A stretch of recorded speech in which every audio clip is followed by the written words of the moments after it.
हरिओम तत्सत, हरिओम तत्सत, हरिओम तत्सत।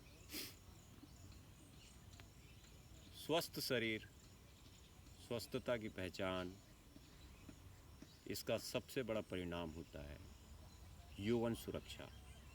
जो आपका इंटरनल पावर है, जो आपकी आंतरिक शक्ति है, वो आपके शरीर में, आपके नाड़ियों में या आपके शरीर के अंदर में जो ऊर्जा के रूप में प्रचलित हो रही है, उसकी सुरक्षा की बात कर रहा हूँ मैं। यौवन सुरक्षा हमारे को इसीलिए ज़्यादा ज़रूरी है क्योंकि जो भी चीज़ें आप आगे की ओर तत्पश्चात जो भी चीज़ें की रूपरेखा बनाते हैं या उसे सहयोगी बनाने में बहुत ज़्यादा कारगर होती है। अगर आप अध्यात्म की ओर जा रहे हैं तब आपको यौवन सुरक्षा का बहुत बड़ा महत्व है।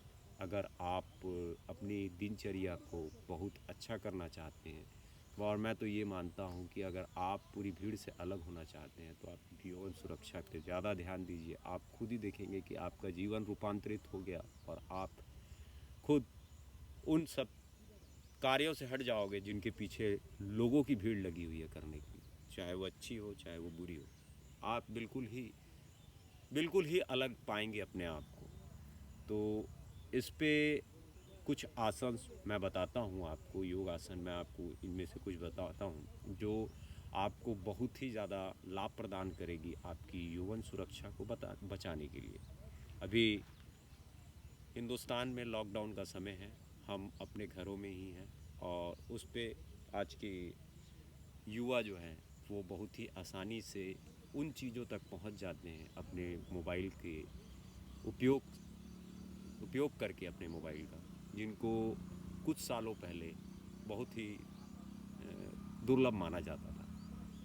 ये अश्लील चीज़ें हों, चाहे पर्दे में ढकी हुई चीज़ें हों, चाहे इससे जुड़ी हुई कोई भी चीज़ हो, तो आपको सबसे पहले तो अपने मन को एकाग्रचित करना है। आपको सबसे पहले ये चीज़ जानना है कि अगर आपने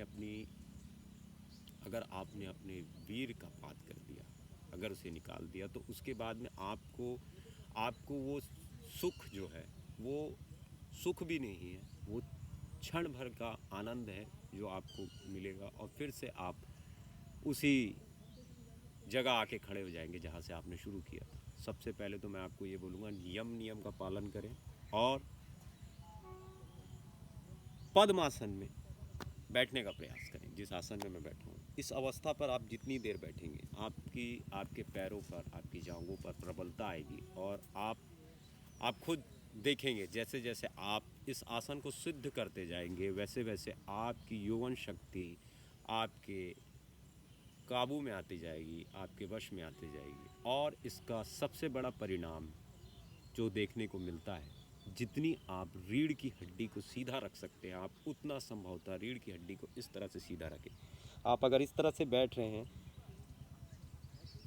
कोई बात नहीं, लेकिन आप प्रयास करें कि अपने मेरुदंड और अपनी रीढ़ की हड्डी को बिल्कुल सीधी रखें।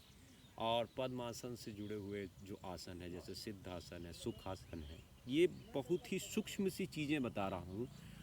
इसके बाद ये अध्याय और भी ज़्यादा जटिल होते जाता है। जैसे योग अभ्यास इसके बाद और भी ज़्यादा जटिल होते जाता है। आपको शुरुआती नियम का पालन करना है और आपके आंतरिक चेतना पर अपनी यौवन सुरक्षा को बचाने की एक बात आपके चेतना के अंदर में रहनी चाहिए।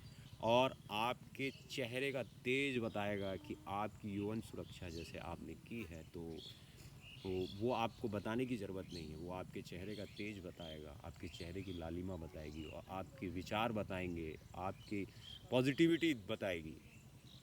और पद्मासन का अभ्यास करें और इन बातों पर